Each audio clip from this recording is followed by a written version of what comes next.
সেনাবাহিনী 4টার পর আছে, যখন সবকিছু শেষ তখন আসছে, আমাদের 3টা অব্দি মারছে, 4টার পর সেনাবাহিনী ঢুকছে। সকাল সমালোচনা করতে গেছি আমরা, কি হয়েছে জামালা সমালোচনা বসতে সমালোচনা করতে ওইখানে আমাদের ডিরেক্ট মারা হয়েছে, ওবিসিকে ধাক্কা দিয়ে ওই এলাকার মানুষ আমাদের ওইখানে 25 জনকে ডিরেক্ট মারা হয়েছে। না এখানে অনেকে হয়তো যে ওই স্থানীয় যারা আওয়ামী যুবলীগের সন্ত্রাসীরা আছে এখনো ওখানে দিব্যি ঘুরে বেড়াচ্ছে। তো গতকালকে আপনারা হয়তো জেনেছেন, গতকাল ঘটনাটা সূত্রপাত হয়েছে একজন নারী শিক্ষার্থীকে হেনস্থার প্রেক্ষিতে।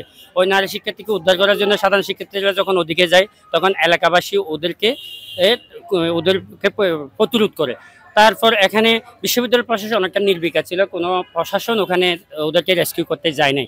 রাত 4টা অবধি ওই ঘটনাটা চলমান থাকে। রাত 4টার দিকে বিশ্ববিদ্যালয়ের এই প্রশাসনের ওখানে শিক্ষার্থীরা যখন সেনাবাহিনীকে কল করে তখন সেনাবাহিনী ওখানে যায়। সেনাবাহিনী যাওয়ার পর অনেকটা পরিস্থিতি কন্ট্রোল করে, তখন ওরা শিক্ষার্থীরা পিছু ওঠে।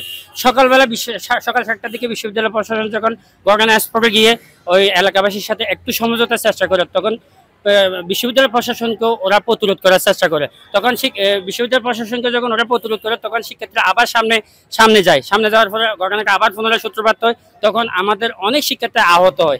স্থানীয় যারা সন্ত্রাসী ক্যাডার আছে যুবরাবাসী, তারা শিক্ষার্থীদেরকে ইট পাটকেল নিক্ষেপ করে দেশীয় অস্ত্র ব্যবহার করে রামদা হকি স্টিক সহ শটগানের ফাঁকা আওয়াজ দিয়ে থাকে এবং অনেক শিক্ষার্থীকে ছাদ থেকে ফেলে দেওয়া হয়। অনেকে এখন অবরুদ্ধ আছে। আমাদের বেশ কয়েকজন শিক্ষার্থী, মিনিমাম 8-10 জন শিক্ষার্থী খুবই আশঙ্কাজনক অবস্থা আছে এবং 200+ শিক্ষার্থী আমাদের আহত অবস্থায় আছে। এবং সবই মেডিকেলে যেটা স্বাস্থ্যকেন্দ্র আছে সেখানে কিন্তু পর্যাপ্ত চিকিৎসা নাই, সেখানে একদম বলতে গেলে প্রাথমিক চিকিৎসার ব্যবস্থাও নাই। কিন্তু সবাইকে এখানে এই হাতে মানে চট্টগ্রাম মেডিকেল আমরা বিশ্ববিদ্যালয় বাস নিয়ে বা সিএনজি করে যেভাবে পারি এখানে আমরা বিশ্ববিদ্যালয় এখানে চট্টগ্রাম মেডিকেলে উন্নত চিকিৎসার জন্য নিয়ে আসছি আর কি।